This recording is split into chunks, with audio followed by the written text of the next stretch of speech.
மிகப்பெரிய ஒரு சோதனை மிக்க நிகழ்வை தொடர்ந்து இஸ்லாமிய வரலாற்றிலே ஹிஜ்ரி 4வது வருடத்தில் இடம்பெற்ற ஒரு நிகழ்வு தான் நாம் இன்றைக்கு பார்க்கிறது.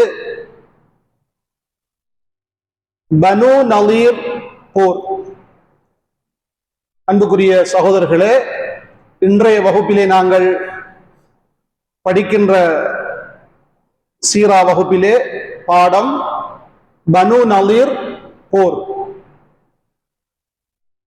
உங்களுக்கு தெரியும், நபிகள் ஸல்லல்லாஹு அலைஹி வஸல்லம் அவர்கள் மதீனாவுக்கு வந்ததற்கு பிறகு அங்குள்ள யூதர்களையும் இணைத்துக் கொண்டு அவர்களோடு ஒப்பந்தம் செய்து வாழ்ந்திருக்கிறார்கள். 3 யூத பிரிவுகள் மதீனாவிலே இருந்தன. அதுல ஒன்று கைனுகா என்று சொல்லக்கூடிய ஒரு யூத பிரிவு. கைனுகா இவர்கள் பத்ர் யுத்தம் முடிந்ததற்கு பிறகு, உஹத் யுத்தம் நடைபெறுவதற்கு முன்னர் முஸ்லிம்களோடு செய்த ஒப்பந்தத்தை முறித்துக் கொண்டார்கள். அல்லாஹ்வுடைய தூதர் அவர்களை பிடித்து வேறு நாடுகளுக்கு அனுப்பிவிட்டார்கள். அவர்கள் மதீனாவிலே இருப்பதற்கு அனுமதி கொடுக்கப்படவில்லை. இப்படியான ஒரு சூழலில் யூதர்கள் எப்பொழுதும் சதித்திட்டம் தீட்டக்கூடியவர்கள். வரலாறு நெடுகிலும் அவர்கள் அப்படித்தான் செயல்பட்டிருக்கிறார்கள். அவர்கள் நயவஞ்சகத்தனமாக செயல்படுவார்கள். அந்த அடிப்படையிலேதான் அடுத்த ஒரு கோத்திரம் தான் பனு நலீர் என்று கோத்திரம். நலீர் கிளையார்கள். இவர்களும் முஸ்லிம்களோடு செய்த ஒப்பந்தத்தை முறித்துக் கொண்ட ஒரு நிகழ்வுக்கு பிறகு அவர்களுக்கு எதிராக நடைபெற்ற ஒரு போராட்டம் தான் இந்த பனு நலீர் போராட்டம் என்பது. இந்த போராட்டத்தை பற்றி நாம் முக்கியத்துவப்படுத்துவதற்கான காரணம் என்னென்றா, அல் குர்ஆனிலே 59வது அத்தியாயம் இருக்குது. அந்த அத்தியாயத்துடைய பெயர் சூரத்துல் ஹஷ்ர். அல் ஹஷ்ர் என்ற அத்தியாயம். குர்ஆன் ஓதினாக்கள் படிச்சிருப்பீங்கன்னு நினைக்கிறேன். அந்த அத்தியாயத்தின் பல இடங்களில் இந்த பனு நலீர் போராட்டத்தை பற்றி சொல்லப்பட்டிருக்கிறது. இமாம் இப்னு கஸீர் ரஹிமஹுல்லாஹ் அவர்கள் தன்னுடைய தஃப்சீர் நூலிலே குறிப்பிடுகிற போது சொல்கிறார்கள், சூரத்துல் ஹஷ்ர் என்ற அத்தியாயத்திற்கு இப்னு அப்பாஸ் ரலியல்லாஹு அன்ஹு அவர்கள் சூரத்து பனி நலீர் என்று பெயர் வைத்தார்களாம். அந்த அளவுக்கு இந்த யுத்தத்தை பற்றி அந்த சூரா பேசி இருப்பதால ஒரு முக்கியத்துவம் பெற்ற ஒரு சம்பவமாக இந்த இடத்திலே அடையாளப்படுத்துகின்றோம். இந்த பனு நலீர் என்ற அந்த போராட்டத்துக்கான காரணம் என்னவென்றால், யூதர்கள், அதாவது குறிப்பாக இந்த பனு நலீர் கோத்திரத்தவர்கள் இஸ்லாத்தின் விரோதிகளோடு ரகசிய தொடர்புகளை பேணிக் கொண்டே வந்தார்கள். ஒரு சந்தர்ப்பம் வருகிற போது முஸ்லிம்களை வீழ்த்துவது. இப்ப என்ன சந்தர்ப்பம் என்றா, உங்களுக்கு தெரியும், உஹது போராட்டத்திலே முஸ்லிம்களுக்கு இழப்பு. ரஜி என்ற அந்த குழு, அதனால முஸ்லிம்களுக்கு ஒரு இழப்பு. பிர் மஊனா என்ற இடத்திலே 70 பேர் கொல்லப்பட்டது, முஸ்லிம்களுக்கு இழப்பு. இந்த சந்தர்ப்பத்தை அவர்கள் தங்களுக்கு சாதகமாக பயன்படுத்திக் கொள்கிறார்கள். இமாம் இப்னுல் கய்யிம் ரஹிமஹுல்லாஹ் அவர்கள் தன்னுடைய ஜாதுல் மஆத் என்ற நூலிலே குறிப்பிட்டிருக்கிறார்கள், இந்த பனு நலீர் கிளையார்கள் அவர்களுக்குள் ஒரு கலந்தாலோசனை செய்து ஒரு சதித்திட்டம் தீட்டுவதற்கு முடிவெடுக்கிறார்கள். அது என்ன சதித்திட்டம் என்றா, அல்லாஹ்வுடைய தூதர் அமர்ந்திருக்கிற போது அவருக்கு தெரியாமல் மேலால் வந்து கூரையிலே இருந்து ஒரு பெரிய கல்லை அவருடைய தலையிலே போட்டு அவரை கொலை செய்வது. இதான் அவர்கள் செய்த சதித்திட்டம். அல்லாஹு தஆலா அல்லாஹ்வுடைய தூதருக்கு வஹீயின் மூலம் இதை அறிவித்து விட்டார். உடனே அல்லாஹ்வுடைய தூதர், இப்போது இவர்கள் ஒப்பந்தத்தை முறித்து விட்டார்கள். அதனால் உடனே அல்லாஹ்வுடைய தூதர் சஹாபி அனுப்புறாங்க. அவருடைய பெயர் முஹம்மது இப்னு மஸ்லமா ரலியல்லாஹு அன்ஹு. இவர் ஏற்கனவே அஹ்லுல் கிதாபாக இருந்த ஒருவர். அவரை அனுப்பி அவர்களோடு பேசுகிறார்கள், நீங்கள் உடனடியாக மதீனாவை விட்டு வெளியேற வேண்டும். அல்லாஹ்வுடைய தூதருடைய ஓடர், அவங்க ஆட்சி தலைவர். அப்ப கட்டளை போடுறாங்க, மதீனாவை விட்டு வெளியேறணும். இவங்க மதீனாவுடைய தென்பகுதியில் வசித்தவர்கள், வெளியேற வேண்டும். 10 நாட்கள் டைம் தாரம், அவகாசம், அதுக்குள்ள வெளியேறணும். இப்ப அந்த நலீர் கிளையார்களுடைய தலைவராக இருக்கிறார் ஹை இப்னு அக்தப் என்று சொல்லக்கூடிய ஒருவர். இவங்க எல்லாரும் பார்க்கிறாங்க முஸ்லிம்களுக்கு எதிராக போராட முடியாது என்று சொல்லி வெளியேறுவதற்கு அவர்கள் ஒரு முடிவெடுக்கிற நிலையில் தான், உங்களுக்கு தெரியும், மதீனாவிலே ஒரு நயவஞ்சக தலைவன் இருந்தான். யார் அவன்? அடிக்கடி கேட்கிற கேள்விதான். அப்துல்லா இப்னு உபை இப்னு சலூல். அவன் போய் இந்த நலீர் கிளையார்களை சந்தித்தான். சந்தித்து சொன்னான், நீங்கள் ஏன் வெளியேற வேண்டும்? அவங்களை உசுப்பேத்துறாங்க. இப்ப நீங்க இருக்கக்கூடிய உங்களோட இடங்கள் கோட்டைகள், இதுக்குள்ள நீங்கள் மறைந்திருந்து உங்களை பாதுகாத்துக் கொள்ள முடியும். அதற்குள் இருந்து கொண்டு முஸ்லிம்களை தாக்கலாம். நீங்கள் வெளியேறக்கூடாது. இன்னொரு ஒரு வாக்குறுதியை கொடுத்தான், உங்களுக்கு எதிராக முஸ்லிம்கள் போர் தொடுத்தால் நாங்கள் உங்களோடு, என்னோட 2000 பேர் இருக்காங்க, அவன் சொன்னான், என்னோடு 2000 பேர் இருக்காங்க, நாங்க 2000 பேரும் வந்து உங்களோடு சேர்ந்து போராடுவோம். அது மட்டுமல்ல, உங்களுக்கு உதவி செய்வதற்கு ஏற்கனவே இன்னொரு பனு குறைலா என்ற ஒரு கிளையார்கள் இருக்கிறார்கள் யூதர்களில், அவர்களும் கத்ஃபான் என்ற கிளையை சேர்ந்தவர்களும் உங்களுக்கு உதவி செய்வார்கள் என்ற ஆசை வார்த்தைகளை கூறி உசுப்பேற்றி விட்டார். இப்ப முடிவு மாறுது. ஒரு கட்டத்தில் போக போறோம் என்று சொன்னார்கள். உடனே அந்த ஹை இப்னு அக்தப் முடிவெடுக்கிறான், நாம போறல்ல, நம்முடைய கோட்டைகளுக்கு நாங்கள் ஒளிந்து கொள்வோம் என்ற ஒரு முடிவுக்கு வருகிறார். அல்லாஹ் தஆலா குர்ஆனிலே சூரத்துல் ஹஷ்ரில் 11வது வசனத்திலே பதிவு செய்திருக்கிறான், அலம் தர இலல்லதீன நாஃபகு, நயவஞ்சகர்களை நீங்கள் கவனிக்கவில்லையா? அல்லாஹ் கேட்கிறான்.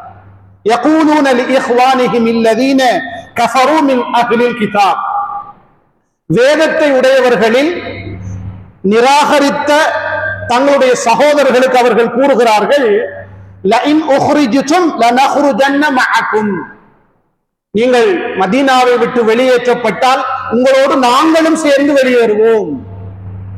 லா நுதிஉ ஃபீக்கும் அஹதன் அபதா, நாங்கள் வேறு யாருக்கும் கட்டுப்பட மாட்டோம். முஹம்மது தலைவர் இருந்தாலும் அவருக்கெல்லாம் கட்டுப்பட மாட்டோம். வஇன் கூத்தில்தும், உங்களுக்கு எதிராக போராட்டம் தொடுக்கப்பட்டால் லனன்சுரன்னகும், உங்களுக்கு நாங்கள் நிச்சயம் உதவி செய்வோம் என்று நயவஞ்சகர்கள் கூறினார்களே, அதை நீங்கள் அவதானிக்கவில்லையா, கவனிக்கவில்லையா என்று அல்லாஹ் சொல்லிட்டு சொல்றான், வல்லாஹு யஷ்ஹது இன்னஹும் லகாதிபூன், இந்த நயவஞ்சகர்கள் இருக்கிறார்களே இவர்கள் பொய்யர்கள் என்பதற்கு அல்லாஹ் சாட்சியாளன். இந்த படைச்ச அல்லாஹ்வுக்கு தெரியும் இவர்கள் மிச்ச பொய்யர்கள் என்று. இவர்கள் பொய்யர்கள் என்பதற்கு அல்லாஹ் சாட்சியாளனாக இருக்கிறார் என்று சொல்லி அந்த வசனத்தில் அல்லாஹ் குறிப்பிடுகிறான். இப்ப இவங்க முடிவெடுத்துட்டாங்க, நாம முஸ்லிம்களுக்கு போராடுவோம் என்று சொல்லி. உண்மையிலே இந்த செய்தி அல்லாஹ்வுடைய தூதருக்கும் சஹாபாக்களுக்கும் ஒரு மிக இக்கட்டான நிலையிலே கிடைத்த ஒரு செய்தி.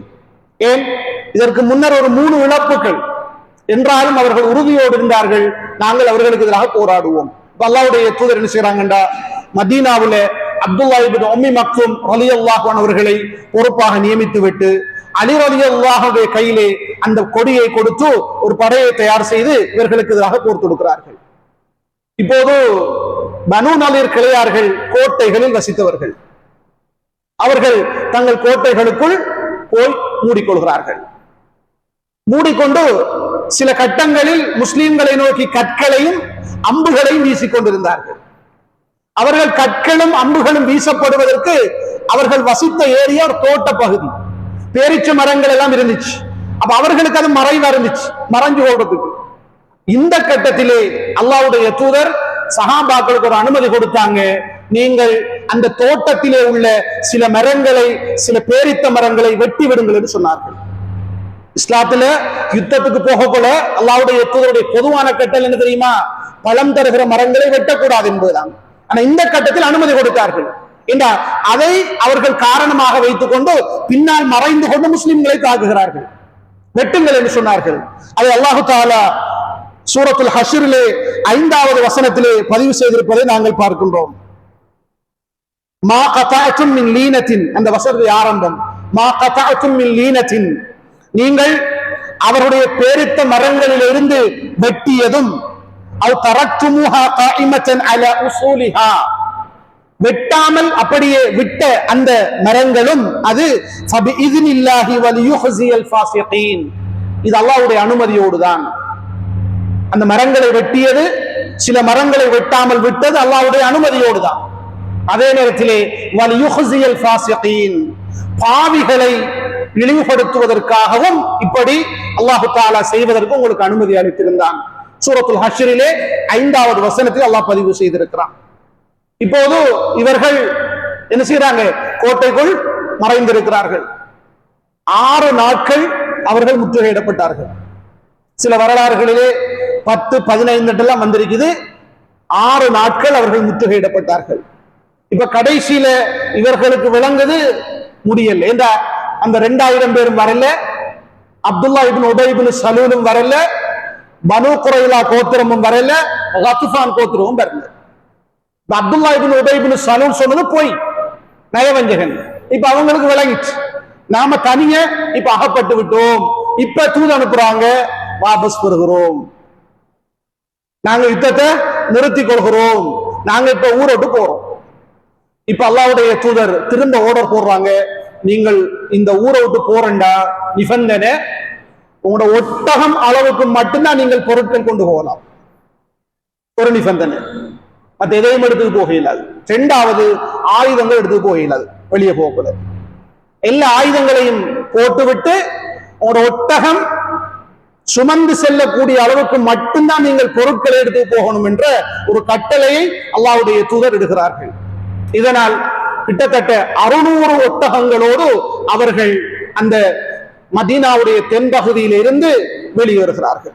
வெளியேறுகிறவர்கள் சிலர் ஷாம் பகுதியிலே போய் குடியேறினார்கள், இன்னும் சிலர் ஹைபர் என்ற பகுதியிலே குடியேறினார்கள். இன்ஷா அல்லாஹ் நாங்கள் இந்த ஹைபர் என்ற ஒரு போராட்டத்தை பற்றி படிக்க இருக்கிறோம், அதுல படிக்கலாம். அந்த பகுதியிலே போய் அவர்கள் குடியேறி விட்டார்கள். இதனால அல்லாஹு தஆலா முஸ்லிம்களுக்கு நிறைய பொருட்களை கொடுத்திருந்தார். அந்த யுத்தத்தில் அவர்களுக்கு கிடைத்த பொருட்கள் நிறைய ஆயுதங்கள், நிலங்கள், தோட்டங்கள், வீடுகள். அந்த வீடுகளை கூட அவங்க என்ன செஞ்சாங்கன்னா, அவங்க அந்த பொறாமையை பாருங்க, நாம இதை எப்படியே விட்டுட்டு போனா முஸ்லீம்கள் பயன்படுத்துவாங்கன்னு சொல்லி அந்த வீடுகளுடைய கதவுகளை, ஜன்னல் எல்லாத்தையும் உடைச்சிட்டு போனாங்க. இந்த இவங்க முஸ்லீம்கள் வந்து குடியிருக்க கூடாதுங்கிறதுக்காண்டி எல்லாவற்றையும் உடைத்து விட்டு, நாங்கள் பயனடையாததை மற்றவர்கள் பயனடைய கூடாது என்ற அந்த பொறாமையிலே உடைத்து விட்டுதான் அவர்கள் வெளியேறி அவர்கள் இந்த பகுதிகளை சென்றார்கள். கடைசியில அல்லாஹ்வுடைய உதவியினால் இதுல முஸ்லிம்களுக்கு வெற்றி கிடைத்தது. அவர்களுடைய வீடுகள், ஆயுதங்கள், பொருட்கள், நிலங்கள் எல்லாம் முஸ்லிம்களுக்கு ஹலாலாக ஆக்கப்பட்டது என்ற வரலாற்றை நாம் இந்த வரலாற்றிலே பார்த்துக் கொள்ள முடியும். சூரத்துல் ஹஷ்ருடைய 2வது வசனத்திலே அல்லாஹ் தஆலா இதை மொத்தமாக பதிவு செய்திருக்கிறார். ஹுவல்லதி அஹ்ரஜல் லதீன கஃபரு மின் அஹ்லில் கிதாபி மின் தியாரிஹிம் லிஅவ்வலில் ஹஷ்ர். அவன்தான் வேதத்தை உடையவர்களில் இறை நிராகரிப்பாளர்களை அவர்களுடைய வீடுகளிலே இருந்து ஒரே தடவையில், முதல் தடவையில் வெளியேற்றி விட்டான். மா வனன்தும் அன் யஹ்ருஜு, அல்லாஹ் சொல்கிறான், அவர்கள் தங்களின் வீடுகளில் இருந்து வெளியேறுவார்கள் என்று நீங்கள் நினைத்திருக்கவில்லை. யாரை பார்த்து சொல்றாங்க? முனாஃபிக்கள், எதிரிகளை பார்த்து. நீங்க நினைக்கல. அதே நேரத்தில் வலன்னு அன்னஹும் மானிஅத்துஹும் ஹுசூனுஹும் மினல்லாஹ், தங்களுடைய கோட்டைகள் அல்லாஹ்விடம் இருந்து தங்களை தடுக்கும், பாதுகாக்கும் என்று அவர்கள் நினைத்தார்கள். அவங்கள்ட்ட இந்த தைரியம் என்ன? இந்த கோட்டைகளுக்கு ஒளிந்து கொள்ளலாம், அதை தன்னை பாதுகாக்கும் என்று நினைத்தார்கள். ஆனால் அவர்கள் நினையாத புறத்திலே இருந்து அவர்களுக்கு அல்லாஹ் சோதனைகளை, வேதனைகளை கொண்டு வந்து அவர்களுடைய உள்ளங்களில் அல்லாஹ் பயத்தை போட்டான். 6 நாட்கள் முற்றுகையிடப்பட்டதற்கு பிறகு அவங்களுக்கு பயம் ஏற்பட்டுச்சு. அந்த பயத்தை இட்டவன் யார்? போட்டவன் உள்ளத்திலே அல்லாஹ் தான் போட்டிருக்கிறான். எனவே அவர்கள் யுஹ்ரிபூன புயூத்தஹும் பிஐதீஹிம் வஐதில் முஃமினீன், அவர்களுடைய வீடுகளை தங்களுடைய கைகளாலும் முஃமின்களுடைய கைகளாலும் அப்படியே நாசப்படுத்தக்கூடிய ஒரு வேலையை அல்லாஹ் செய்து வைத்திருக்கிறான். அவங்களோட வீடு அவங்களே அழிச்சாங்க. அடுத்தது முஃமின்கள் போராடுகிற போது அதை அழித்தார்கள். இது அவர்களுக்கு அல்லாஹ் ஏற்படுத்திய ஒரு இழிவு என்பதை சொல்லிவிட்டு ஃபஅதபிரு யா உலில் அப்சார், சிந்தனை உள்ளவர்களே, அறிவுள்ளவர்களே, நீங்கள் படிப்பினை பெறுங்கள் என்று சொல்லி அல்லாஹு தஆலா இந்த வசனத்தை முடிக்கிறான். அன்புக்குரிய சகோதரர்களே, இந்த வசனத்துடைய கடைசியை தான் உங்களுக்கு நான் உபதேசமாக சொல்கிறேன். நீங்கள் படிக்கின்ற ஒவ்வொரு சம்பவத்திலும் வரலாற்றிலும் படிப்பினை இருக்கிறது. படிப்பினையை நாங்கள் பெற்ற நிலையில்தான் இந்த இடத்திலிருந்து கலைந்து செல்ல வேண்டும். யூதர்கள் என்பவர்கள் எப்படிப்பட்டவர்கள்? ஆனாலும் அல்லாஹு தஆலா சூழ்ச்சிக்காரர்களுக்கெல்லாம் சூழ்ச்சிக்காரன். நிச்சயமாக அல்லாஹ் நினைத்தால் எல்லோரையும் அழித்து விடுவான். இவருடைய கோட்டைகள், அவருடைய தோட்டங்கள் அவர்களை பாதுகாக்கவில்லை என்பதை அல்லாஹு தஆலா நமக்கு இதிலே பதிவு செய்திருக்கிறான். அல்லாஹ் முஸ்லிம்களுக்கு மிகப்பெரிய வெற்றியையும் இந்த போராட்டத்திலே கொடுத்திருக்கிறான் என்ற ஒரு தகவலை இந்த வரலாற்றிலே நாங்கள் விளங்கிக் கொள்வோம். வ ஆகிரு தஅவானா அனில் ஹம்துலில்லாஹி ரப்பில் ஆலமீன்.